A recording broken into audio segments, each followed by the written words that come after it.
जय हिंद, जय Bharat. Hello everyone, I welcome you all to Top Mind Pathshala by Reema Sharma. तो बच्चों, आज की वीडियो में हम डिस्कस करने जा रहे हैं रेस्पिरेशन इन प्लांट्स टॉपिक से क्वेश्चन। ठीक है, तो ये हमारा जो प्लांट फिजियोलॉजी का पार्ट है, प्लांट्स के रिलेटेड रेस्पिरेशन के क्वेश्चन आज हम 30 MCQs डिस्कस करेंगे बच्चों।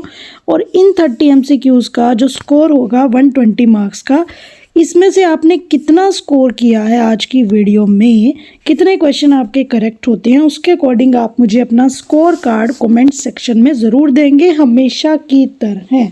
ठीक है बच्चों, तो चलिए बिना टाइम वेस्ट किए चलते हैं अपने फर्स्ट क्वेश्चन की तरफ। और जिन्होंने अभी तक चैनल को लाइक शेयर सब्सक्राइब नहीं किया तो जल्दी से सब्सक्राइब कर लीजिए, ताकि आपको आने वाली वीडियो की नोटिफिकेशन मिलती रहे और इसी तरीके से आप बहुत सारे MCQs की प्रैक्टिस करते रहें।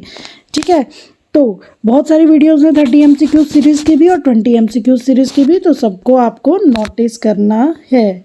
तो चलिए चलते हैं अपने फर्स्ट क्वेश्चन की तरफ। पूछा गया है कि energy obtained by a cell from catabolic reaction is stored immediately in the form of. जो कैटाबॉलिक रिएक्शन के दौरान एनर्जी स्टोर होती है, ठीक है, वो एनर्जी किस फॉर्म में स्टोर होती है, आपसे ये क्वेश्चन पूछा गया है। तो इसका राइट आंसर क्या रहेगा बच्चों? ATP की फॉर्म में जो है एनर्जी स्टोर होती है। ठीक है, आपको क्या करना है बच्चों, स्क्रीन को पॉज करना है, अपना आंसर पहले सोच लेना है, ठीक है, ताकि आपके लिए भी इजी हो जाए। हाँ जी, तो ATP हमारी क्या है, यूनिवर्सल एनर्जी करेंसी है, ये बात भी आपको ध्यान रखनी है। ठीक है, यूनिवर्सल एनर्जी करेंसी है। एडिनोसाइन डाई ट्राइफॉस्फेट, सॉरी है ना, टी लगा है तो ट्राइफॉस्फेट, यूनिवर्सल एनर्जी करेंसी। अब चलते हैं बच्चों नेक्स्ट क्वेश्चन की तरफ। पूछा गया आपसे विच कंपोनेंट ऑफ ETS यानी कि electron transport system is mobile carrier. Mobile carrier होता है हमारे पास यहाँ पर यूबिक्विनिन, ठीक है, को एंजाइम Q, यूबिक्विनिन को एंजाइम Q इसे बोलते हैं। तो ये कैसा होता है बच्चों, ये लिपिड सोल्यूबल एंजाइम होता है पहली बात तो, और ये फ्रीली मूव करता है कहाँ पर, इनर माइटोकॉन्ड्रियल मेम्ब्रेन के अंदर। तो ये बात भी आपको पता होनी चाहिए, इनर माइटोकॉन्ड्रियल मेम्ब्रेन के अंदर ये क्या करता है, फ्रीली मूव करता है।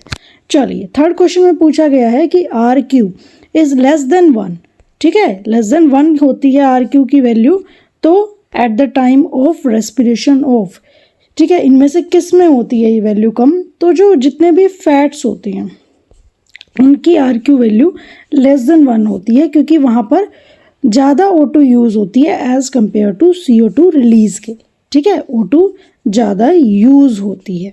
ठीक है, तो इनमें से अगर देखें ऑप्शन के अकॉर्डिंग, दैट इज़ ग्राउंडनट, तो ऑप्शन 4 इसका राइट आंसर रहेगा बच्चों। आगे फोर्थ क्वेश्चन में बोला गया है कि number of ATP produce from 1 pyruvic acid. एक पायरुविक एसिड से कितने ATP मिलते हैं हमें during conversion to acetyl coenzyme. जब हम पायरुविक एसिड से एसिटाइल कोएंजाइम बनाते हैं, यानी कि कौन सी रिएक्शन है बच्चों, ये लिंक रिएक्शन है जो कि माइटोकॉन्ड्रियल मैट्रिक्स में होती है आफ्टर द ग्लाइकोलिसिस प्रोसेस।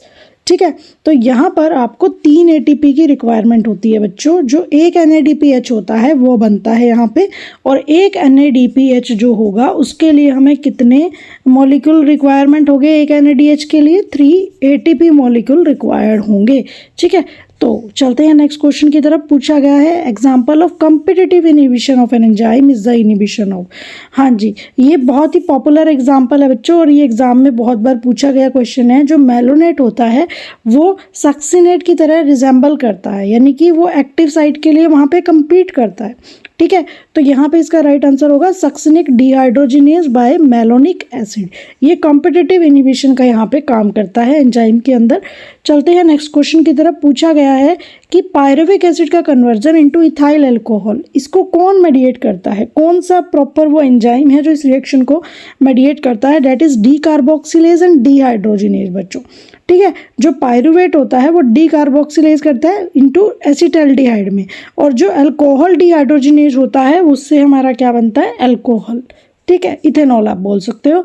तो इन दोनों का इंपॉर्टेंट रोल है। नेक्स्ट 7th क्वेश्चन में बोला गया है बच्चों कि formation of acetyl coenzyme from pyruvic acid is the result of. देखिए लिंक रिएक्शन में ऐसा होता है कि पायरुविक एसिड से एसिटाइल कोएंजाइम बनता है। तो ये पूछ रहा है ये क्या किस तरीके का प्रोसेस है, basically that is called as बच्चों ऑक्सीडेटिव डीकार्बोक्सिलेशन। ठीक है, ऑक्सीडेटिव डीकार्बोक्सिलेशन का प्रोसेस है ये। आगे 8th क्वेश्चन में बोला गया है कि which of the following is the link between carbohydrate and fat metabolism. Carbohydrate और फैट मेटाबॉलिज्म के बीच का जो लिंक है दैट इज एसिटाइल कोएंजाइम। तो ऑप्शन नंबर 2 इसका हमारे पास राइट आंसर रहेगा। आगे 9th क्वेश्चन में बोला गया है कि pyruvate dehydrogenase complex is used in converting. इनमें से जो पायरुवेट हाइड्रोजिनेज है डीहाइड्रोजिनेज वो किसके कन्वर्जन में यूज होता है। अभी अभी हमने बात की लिंक रिएक्शन में क्या होता है, जो पायरुवेट से एसिटाइल कोएंजाइम बनता है तो उसके कन्वर्जन में पायरुवेट डीहाइड्रोजिनेज कॉम्प्लेक्स का यूज होता है। तो ऑप्शन 4 इसका राइट आंसर हो गया। 10th क्वेश्चन में बोला गया है कि फर्स्ट मेंबर जो होता है टीसीए साइकिल का यानी कि तो वो क्या कौन सा होता है, दैट इज सिट्रिक एसिड। ठीक है, आप सबको पता है जो ऑक्जेलो एसिटिक एसिड है वो एज एन एक्सेप्टर या यूज होता है। ठीक है, तो वो फर्स्ट स्टेबल प्रोडक्ट नहीं है। तो बहुत बच्चे इसमें कंफ्यूज होते हैं। तो फर्स्ट मेंबर पूछा है दैट इज सिट्रिक एसिड। चलते हैं नेक्स्ट क्वेश्चन की तरफ। पूछा गया है excess of ATP inhibit the enzyme. अगर एटीपी का प्रोडक्शन बहुत ज़्यादा हो तो वो कौन से एंजाइम को इनहिबिट करता है। तो एक बहुत इंपॉर्टेंट हमारे पास की रेगुलेटरी एंजाइम होता है ग्लाइकोलिसिस का। की रेगुलेटरी एंजाइम हम उसे बोलते हैं ग्लाइकोलिसिस प्रोसेस का। ठीक है, किसका, कौन से प्रोसेस का, ग्लाइकोलिसिस प्रोसेस का, जहाँ पर हमारा ग्लूकोज का क्या होता है, ब्रेकडाउन होता है and that enzyme is called as phosphofructokinase. Option number A इसका राइट आंसर रहेगा।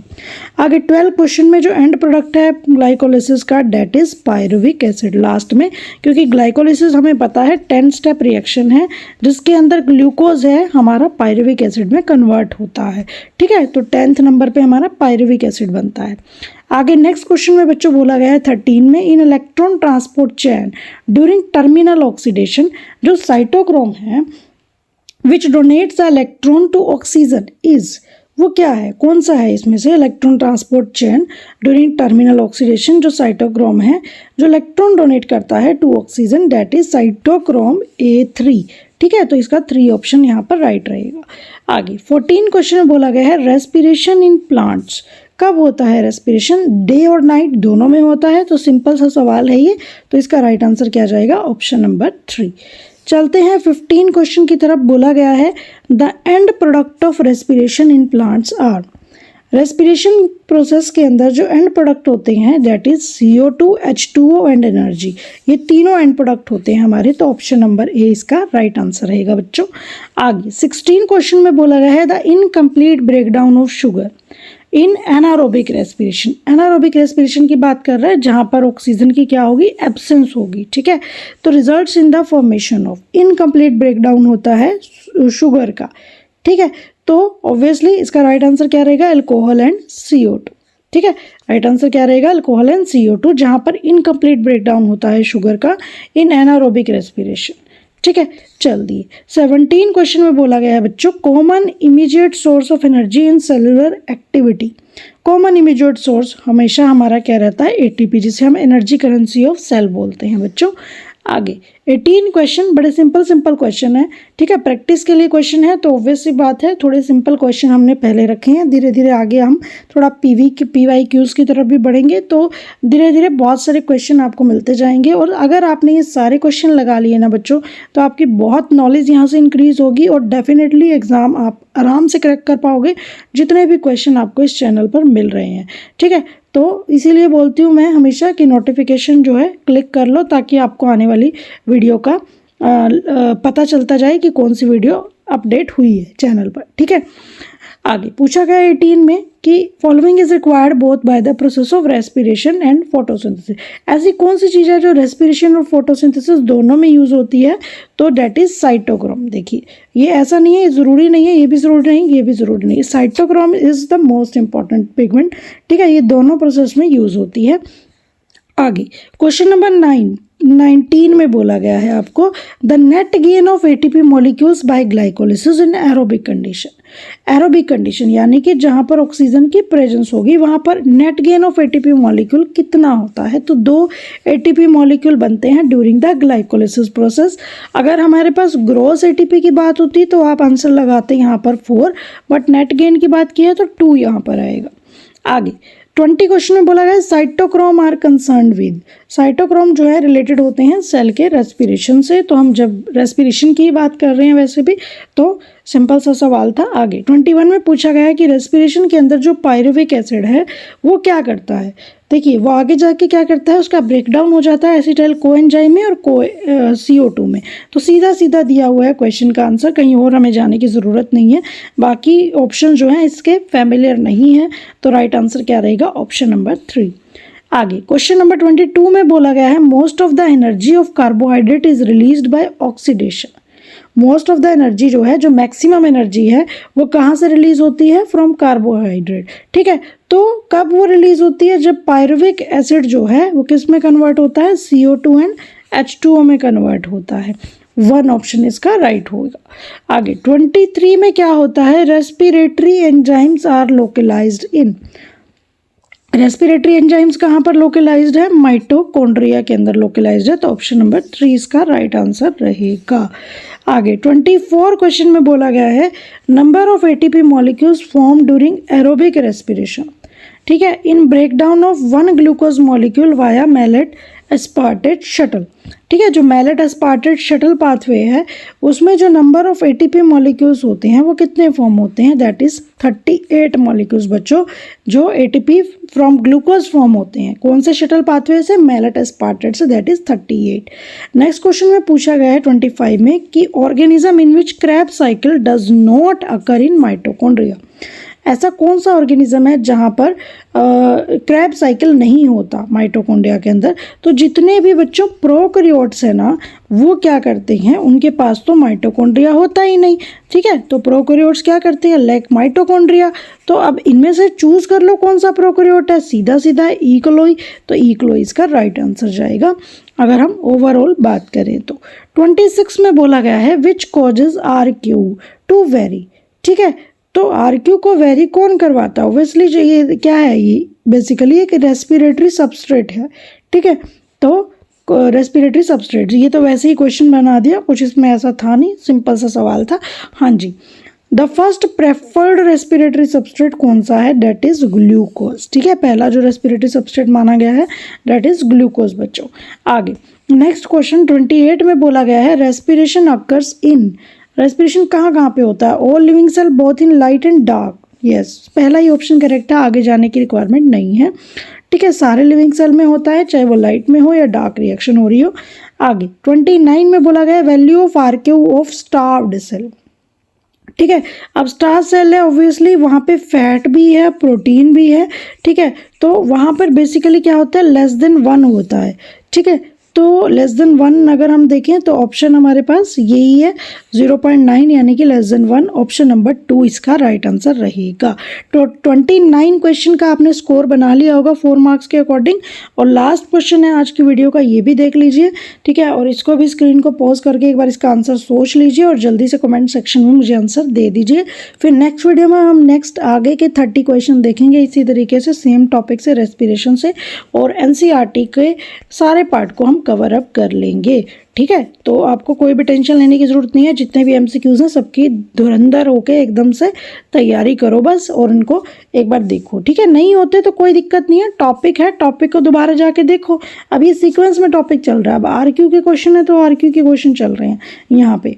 ठीक है, तो आपने ये चीज़ नोटिस की होगी, आगे भी RQ के कुछ क्वेश्चन आएंगे नेक्स्ट वीडियो में, जो 31 क्वेश्चन होगा, 32 होगा, मतलब इस तरीके से सीक्वेंस चल रही है, तो आपको टेंशन लेने की जरूरत नहीं, सीक्वेंस के अकॉर्डिंग ये सीरीज चल रही है एज पर द टॉपिक। ठीक है, तो RQ of actively photosynthesis tissue is, last question, actively photosynthesis tissue जो है उनका RQ कितना होता है, 0 होता है।